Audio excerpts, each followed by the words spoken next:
I don't care if I lose this. We're just going to put it in one zone for slightly lower amounts of cache.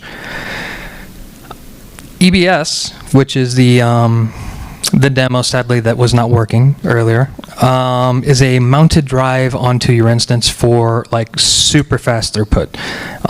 The demo that sadly we can't show you was just a comparison of that to a connection to a Supabase database, which was also hosted in the same region as the instance, and basically the database was stored in the mounted drive, EBS drive, and you would save somewhere between 50 to 100 milliseconds on every query. If your page is loading, maybe in 1 second, it's 10% faster just to use that. Downside is it can't really scale because the instance is the only thing that can access that drive. So I'm not saying that it's a great option. I'm just saying that if you know your use case, like something like a local business or something like that, then, you know, doing something like that, you can actually see some real front-end returns on your application. So like, oh, hey, my page loads faster. Why? Oh, because I was playing around with my resources, my infrastructure, and I got a better performance out of it. And then following that, the other main one is, EFS is just a file system. So internal, work things, backend. Everybody knows what a file system is. They also have, I think it's called FX Lustra. I'm not sure if anybody plays with file systems at all, but options on options. Lambda is kind of the far end of things, whereas EC2, you manage everything. Lambda, very hands-off, and the concept is basically, instead of paying for an instance, why do you just pay for the code you execute? And I didn't really include it for any reason other than just to compare to EC2 and to show that they have a lot of options. So so again, if you have some background process, something you do, like a batch job or something like that you do at the end of the day, why pay for an instance when you can just have it executed and pay for only the time you're using it? There are some limitations to Lambda. Cold starts, because even though you're not managing it, it is still VM. It has to start up at some point. I think a maximum of like 1,000 concurrent calls, and 15-minute timeout. Not sure why I included that.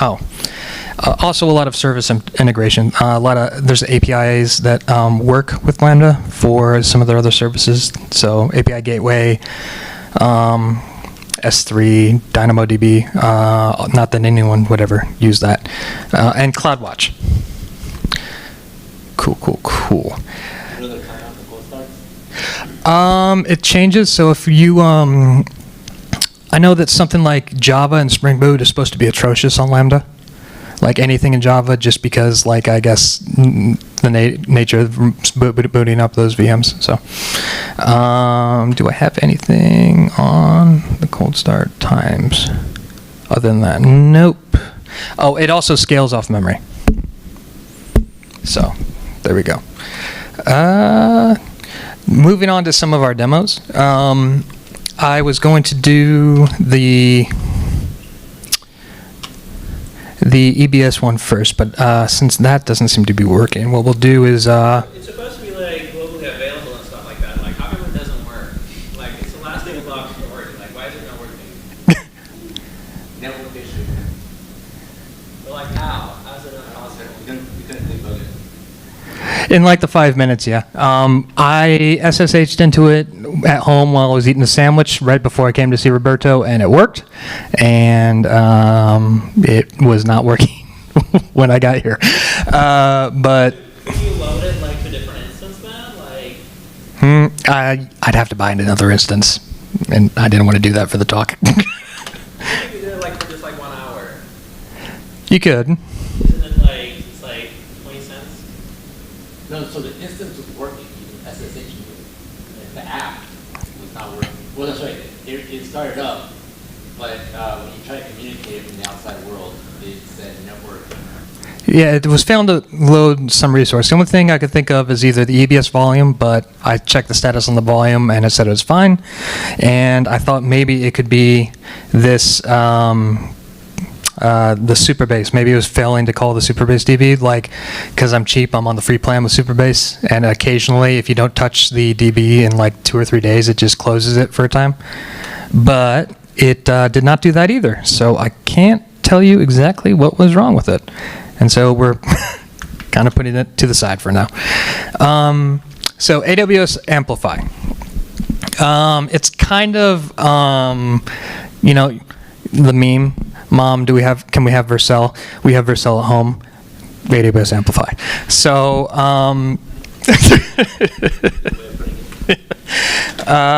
it's not that bad. So I literally, it's not. No. So it's usually like a 2-minute startup here. We will literally. There we go. So this, I made this in 5 minutes, and the reason it took 5 minutes is because I was eating a sandwich, and it was really good, and I didn't want to stop. So this is just, it pulls directly from a Git repo.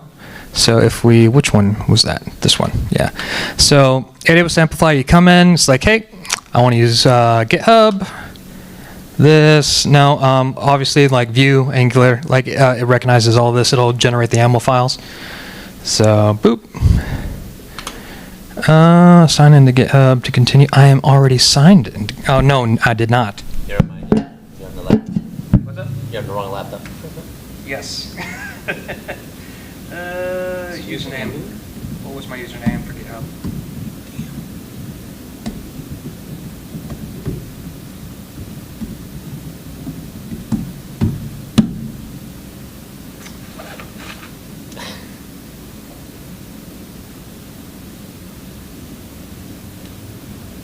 There's password. Nope. Sorry for the delay. Security gets in the way again. Okay.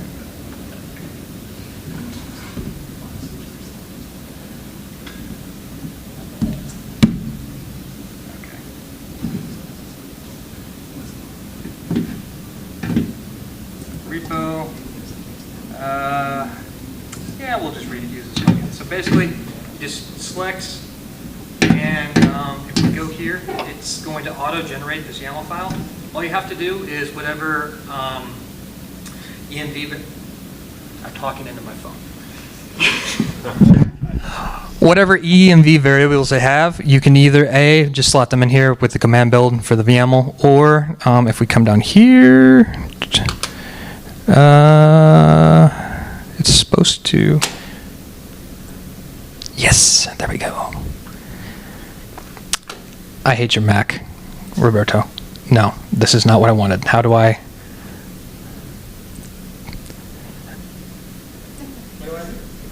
There we go.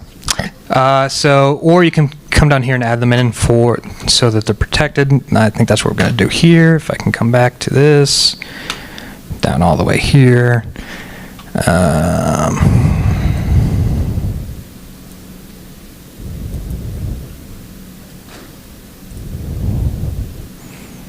This is actively painful.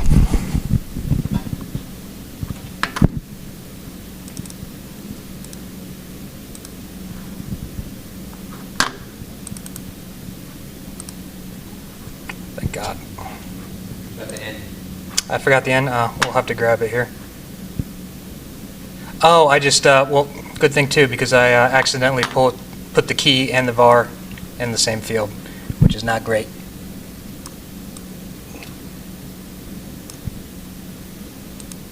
Well, you can copy both from here, but then like fix it there.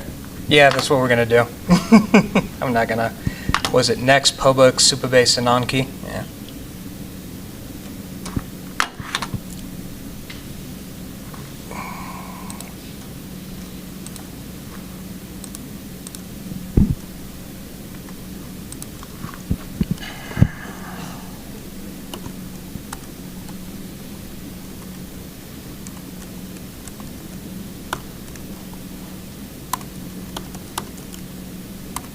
you have to put public, next public? It didn't require it last time. Wait, did I misspell it? Put next public? Yeah, next public. My bad. Why would you type this on copy? I don't think you do next public on your key, your private keys. Here. God dang it. Not on server side. Next public, Supabase, and on key. He is correct. Okay. And then this was the Control C.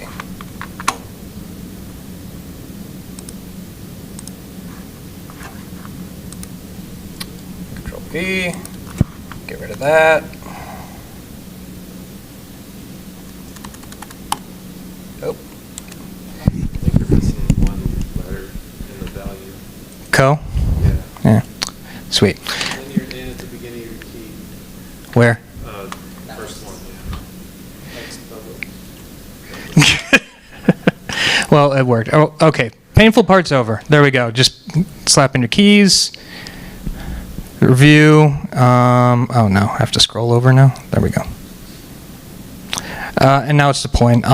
If that finishes before we're done, I also purchased it. Oh, did it? Huh. That was fast. Last time it took a couple minutes. Access control. Where is the domain name? Yeah, I don't think you want to use public. Because next public is don't put on the client, and you have your keys on the client. It's getting nuked from orbit when I get home anyway, so it's fine. I don't really care. You see where the... Oh, deploy. Okay, yeah, so it's not done. All right, so basically from this, I already set up a DNS with Route 53, AWS's provider for that. So literally, there's just a drop down in here. You select it, pick the one that you already have waiting for you from your domain name, and it'll hook it up. You don't even have to screw around with the certificate. As you can see with the demo, HTTPS, and it has the domain name working. That's all it is. And it, even with me fumbling around up here with the MacBook that I don't like and the microphone that is always too loud or too quiet at the same time, we managed to get that done in like 2 minutes. Another thing, everything doesn't have to be fancy, dynamic websites. If you have some static stuff, do you have a VPN on this? Do you have like a VPN on this? I do. Cool. Could you turn it on? Because we're missing the other one, I was going to put this on here. So. Which one? Just VPN for your browser. Oh, no, it's not for the browser. Oh, okay. You're good. All right. So basically, AWS offers a service called CloudFront, and it's basically edge storage for recently accessed static data. So if you have just some kind of static site, like say mom and pop's random wingding store or something like that, you don't need dynamic data. Mom and pop's wingding store can be accessed around the world as if it's natively deployed in that region after the first person accesses it. So the first person who goes to that site is going to get like a relatively slow loading time. But after that, it's cached in that area for usually a period of 24 hours. And anybody who accesses it subsequently gets the local speed, because it's static data. It doesn't need to be dynamically rendered, or there's no fetch requests going on, anything like that. So if we go to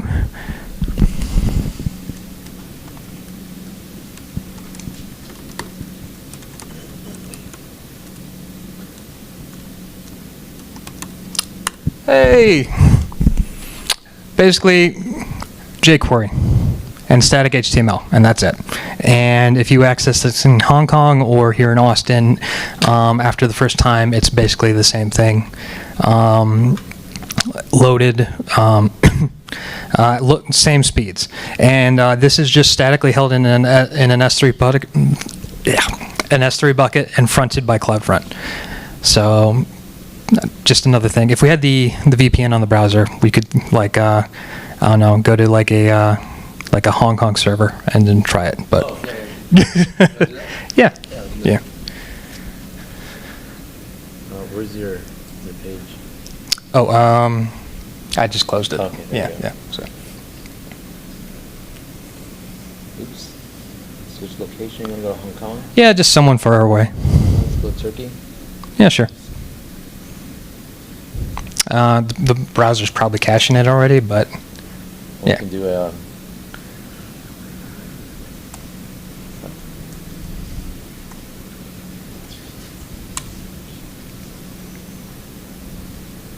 There you go. Yeah. So obviously that was a little bit slow, but the second load obviously is just You can close it and do it again. just close it and do it again. Or pop a new one, yeah, close that one. Does it have it in there? No. NIC. I know how to spell my own name.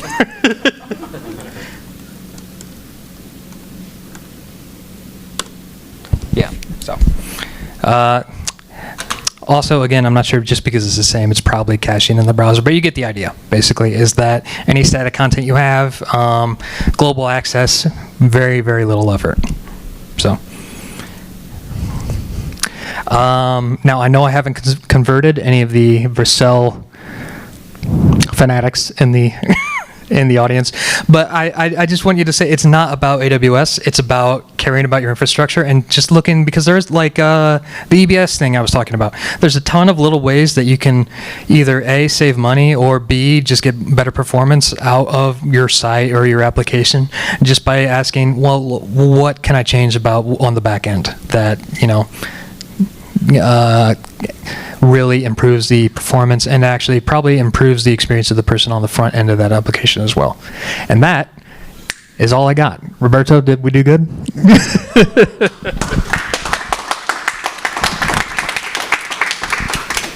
got any questions for Nick?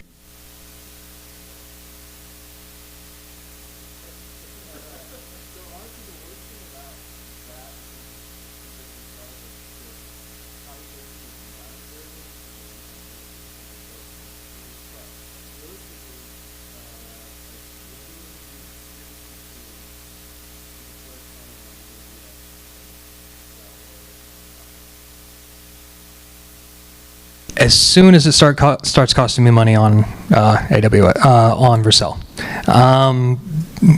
Like what I said at the beginning counts. If it's managed, someone's doing the work, right? And those man hours, they're going to get their money back somehow. AWS isn't any different. A lot of it, like CloudFormation, which is like AWS's version of like Terraform or Ansible. Like they have a lot of these things built in, which are just supposed to like be vendor traps, where it's like, oh, I'm using this and now I can never leave. But unlike Vercel, they give you options to like manage directly yourself, and there's just a lot more space for you to look. And if you actually have the will or the time, which is a big if for a lot of companies I know, to go through and it's like, okay, we're going to redesign like our architecture to try and save some money here, and you can actually do that. Also to know, I'm not sure if this is still true. It was true a year ago that on Vercel, you're not supposed to be able to sell anything directly through the site on the free tier, whereas with Amplify you can. So there is that advantage. And it can sneak up on you. I think what is it, like a million? Like a million like edge requests or something on Vercel before they start. Yeah. If you're doing well, I mean, I guess that's a good problem to have, but still, it can catch up with you. So.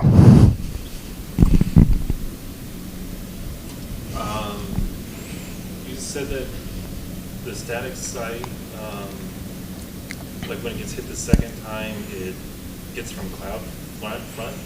Is that correct? So yeah, the static site is hosted in an S3 bucket, just set up as a website, but it's fronted by CloudFront. So basically, the first time, like say someone like far away, they have all these edge locations with AWS.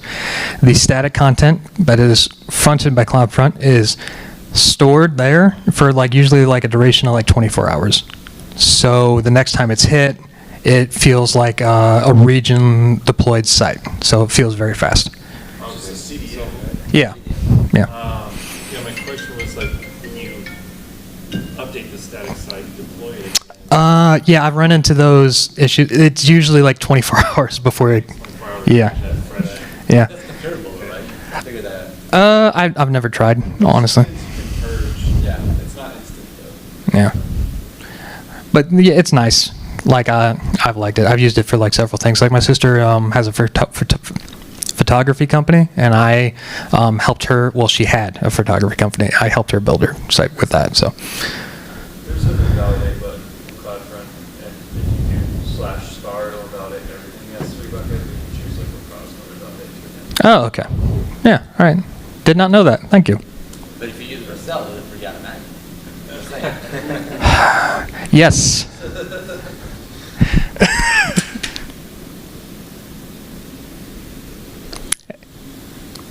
Yeah, that's all I got. Anybody else?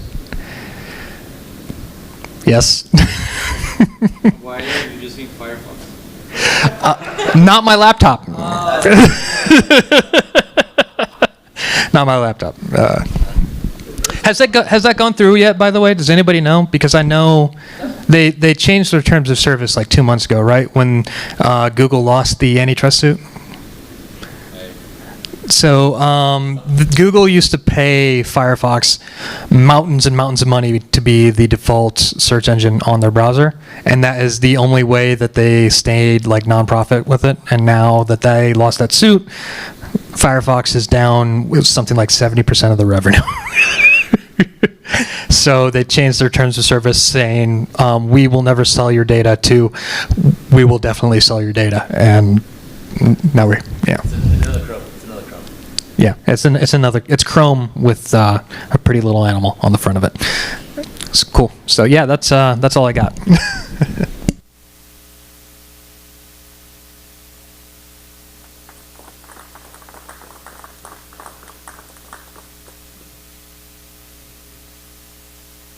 Okay. If you if you want to give a talk, please let me know. Obviously, we're very loose with the talk. If you want to work on your presentation skills, we're here to help you. We have a friendly crowd, right? That being said, yes, please join us downstairs. We can continue the conversation. Other than that, I don't have anything new. Please do ask. Please do get these parking tickets. It is expensive if you don't. Other than that, I guess if I can just get 1 or 2 volunteers to help me put the chairs up, we can get downstairs as soon as possible. Thanks for coming out.